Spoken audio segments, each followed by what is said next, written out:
Favourite serials இனி டிவிக்கு முன்பே சன் நெக்ஸ்ட் ஆப்ல ஜாலியா எல்லாருக்கும் முன்னாடியே பாருங்க. இப்பவே சன் நெக்ஸ்ட் ஆப்பை டவுன்லோட் பண்ணி சப்ஸ்கிரைப் பண்ணுங்க. உங்க ஓனர் அண்ணன் உங்களுக்கு போன் பண்ணாருன்னு நீங்க சொன்னதே பொய். சவாரிக்கு போறேன்னு கிளம்புனது பொய். உங்களுக்கு போன் பண்ணது அந்த மருத முத்து தான். அவனை பாக்குறதுக்கு தான் நீங்க போயிருக்கீங்க. அப்போ அவன் உங்ககிட்ட துளசியோட போட்டோவை கொடுக்க வந்திருக்கான். அந்த நேரம்னு பார்த்து என் ஃப்ரெண்ட் ஃபாத்திமா அங்க வந்திருக்கா. அந்த போட்டோவை வாங்கி கிழிச்சு போட்டிருக்கா. என் ஃப்ரெண்ட் ஃபாத்திமா வந்து எங்க இந்த உண்மையெல்லாம் என்கிட்ட சொல்லிட போறாளோன்னு பயந்து போய் இங்க என்கிட்ட வந்து நல்லவர் மாதிரி வேஷம் போட்டு பொய்ய உண்மை மாதிரி சொல்லிட்டு இருக்கியல, அதானே? நான் உங்களுக்கு எத்தனை தடவை சொல்றது சின்னையா, அந்த அப்பாவி துளசி பொண்ணோட வாழ்க்கையில நீங்க தலையிடாதீங்க. பெண் பாவம் பொல்லாதது. நம்ம அபியோட வாழ்க்கையை கெடுத்த மாதிரி அந்த துளசியோட வாழ்க்கையும் கெடுத்துடாதீன்னு தலைப்பாட அடிச்சுட்டேனே. நீங்க கேட்டீங்களா? சொல்லுங்க, கேட்டீங்களா? இல்ல நீங்க உங்க மனசுல என்ன நினைச்சிட்டு இருக்கீங்க? இன்னையோட இந்த பிரச்சனைக்கு ஒரு முடிவை பண்ணிடலாம். என்னன்னு சொல்லுங்க. ஈசு, பிரச்சனை எல்லாம் ஒண்ணும் இல்லை ஈசு.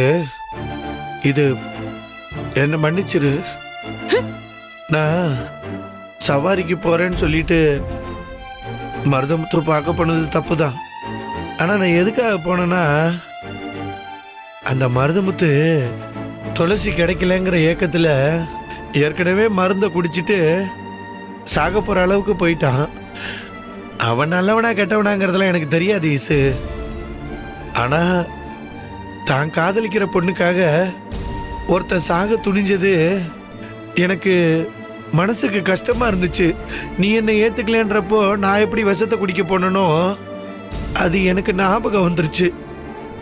என்ன மாதிரியே ஒரு பொண்ணுக்காக உசுர விடுறான்றப்போ அந்த காரணத்துக்காக தான் நான் அவனுக்கு உதவி பண்ண போனேன். அப்படி ஒரு நிலைமை மறுபடியும் அவனுக்கு வந்துடக்கூடாதுங்கிறதுக்காக தான் அந்த துளசியோட போட்டோவை கொண்டு வந்திருக்கேன்னு சொன்னதும் நான் அவனை போய் பார்த்தேன். அங்கே அந்த போட்டோவை பார்த்து அந்த பொண்ணை தேடி கண்டுபிடிச்சு அவங்களுக்குள்ள என்ன பிரச்சனை, ஏன் பிடிக்கல, என்ன ஏதுன்னு பேசி சுமூகமாக்கி அவங்க ரெண்டு பேரையும் சேர்த்து வச்சு அவங்களோட காதலை நிறைவேற்றி வைக்கணுங்கிறதுக்காகத்தான் நான் அங்க போனேன். ஓ, காதலுக்கு மரியாதை கொடுக்கலான்னு நினைச்சீங்களோ? ரொம்ப நல்லா இருக்கு, ரொம்ப ரொம்ப நல்லா இருக்கு. நீங்க ஒண்ணு பண்ணுங்க. இந்த மருதமுத்தோட காதலை மட்டும் இல்லாம இந்த ஊர் உலகத்துல காதலிக்கிற எல்லாரையும் சேர்த்து வைங்க. போங்க, நாங்க இங்க இருக்க மாட்டோம். நானும் அபியும் கிளம்புறோம். நான் அபிய கூட்டிட்டு என் மாமா வீட்டுக்கே போறேன்.